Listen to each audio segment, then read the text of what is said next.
Boker Tov à tous, on arrive à la tefila de Shema Kolenu. Hachem écoute notre voix. Et cette tefila, elle va correspondre aux besoins de notre neshama, aux besoins de notre âme.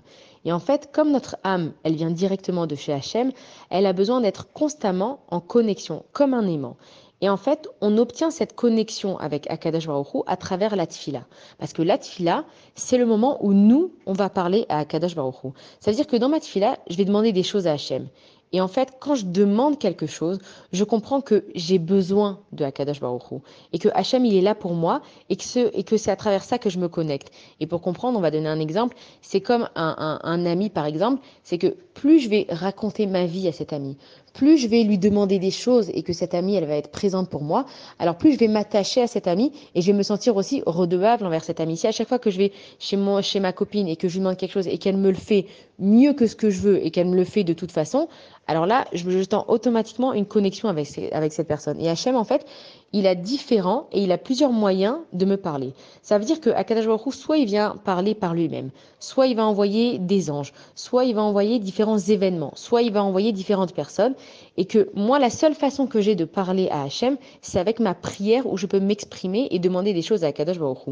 Et le fait que je vais prier pour quelque chose et que je suis répondu, ça va être une preuve entre Hachem et moi qu'il s'est passé quelque chose, que mon dialogue a été répondu et qu'il y a des miracles qui se sont produits. Et quand quelqu'un est malade, quand quelqu'un, par exemple, va subir une opération et qu'on se met à prier, parce que même les médecins chez les Goïms, ils nous disent que quand une personne elle est en train de se faire opérer, il ne nous reste plus qu'à prier, ben, on peut se demander, mais en fait, quel rapport avec moi? Cette personne, elle est à l'hôpital, elle est en train de se faire opérer par des chirurgiens, et moi, soit je suis voilà à l'hôpital dans une autre pièce, soit je suis même à des kilomètres et des kilomètres. Comment ça se fait que moi, en priant, je peux aider cette personne? Et on comprend que la Neshama, elle sait que grâce à ces mots, grâce aux mots qu'elle dit, grâce à la connexion qu'elle a avec Akadosh Baruch Hu, elle peut atteindre Hachem et que tout peut être accessible si Hachem il entendait nos prières.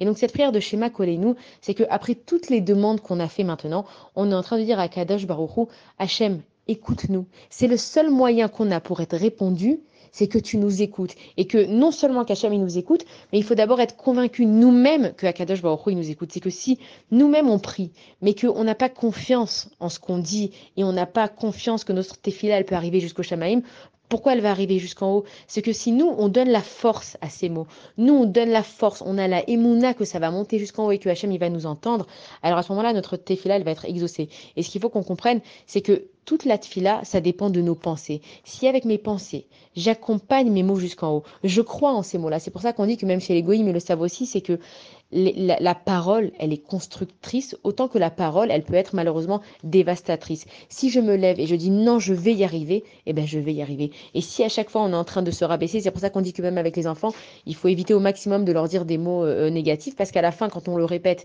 ils y croient. Alors, de la même façon, quand on dit des mots positifs, ils y croient. Et donc nous, on doit envoyer de la force à notre voix pour qu'elle arrive chez Hachem, qu'Hachem nous écoute et qu'il fasse des miracles. Bonne journée à tous.